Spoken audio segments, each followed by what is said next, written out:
Finland Europe মহাদেশের উত্তর দিকে এই যে এইখানে একটা দেশ রয়েছে ফিনল্যান্ড।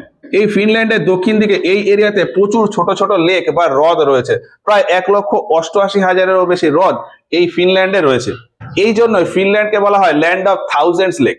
লাস্ট 2024 সালের রিপোর্ট অনুযায়ী এই ফিনল্যান্ডকে বলা হয় বিশ্বের সব থেকে হ্যাপি কান্ট্রি বা happiest country in the world. 2024 সালের রেকর্ড অনুযায়ী ফিনল্যান্ড। পুরো বিশ্ব জুড়ে একটা রিপোর্ট পাবলিশ হয়, হ্যাপিনেস রিপোর্ট। সেই রিপোর্টে সবার টপে রয়েছে ফিনল্যান্ড।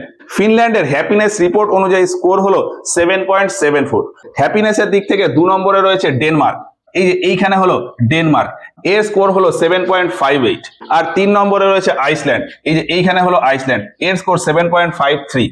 ফিনল্যান্ড, ডেনমার্ক আর আইসল্যান্ড। ভারত হ্যাপিনেস রিপোর্টে রয়েছে 126 নম্বরে, ভারতের স্কোর 4.07। আমরা খুব পপুলার একটা মোবাইল কোম্পানির নাম জানি, নোকিয়া।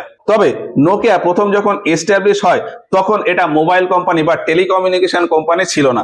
1865 খ্রিস্টাব্দে ফিনল্যান্ডে নোকিয়া কোম্পানি এস্টাবলিশ হয় অ্যাজ এ পাল্প মিল, এবং তারপর ধীরে ধীরে এই কোম্পানি অ্যাজ এ টেলিকমিউনিকেশন কোম্পানিতে পরিবর্তন হয়ে যায় এবং ফার্স্ট মোবাইল ফোন নিয়ে আসে 1987 খ্রিস্টাব্দে, মোবিরা সিটিম্যান 900। এবার যেমনটা আগে বলেছিলাম যে ক্যান্ডি ক্রাশ এই গেমটা ডেভেলপ হয়েছিল সুইডেনে, আরেকটা খুব পপুলার গেম আছে অ্যাংরি বার্ডস।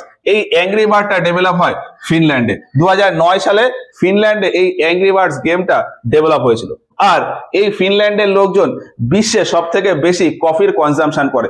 গড়ে এই ফিনল্যান্ডের একজন ব্যক্তি বছরে 12 কেজি করে কফি কনজিউম করে। 1992 খ্রিস্টাব্দে এই ফিনল্যান্ডে নতুন একটা খেলার চালু হয়, ওয়াইফ ক্যারিং কম্পিটিশন, যেখানে একজন পুরুষকে তার স্ত্রীকে কাঁধে নিয়ে বিভিন্ন সিচুয়েশনের ভেতর থেকে যেতে হয়, মানে একটা রেস হয়।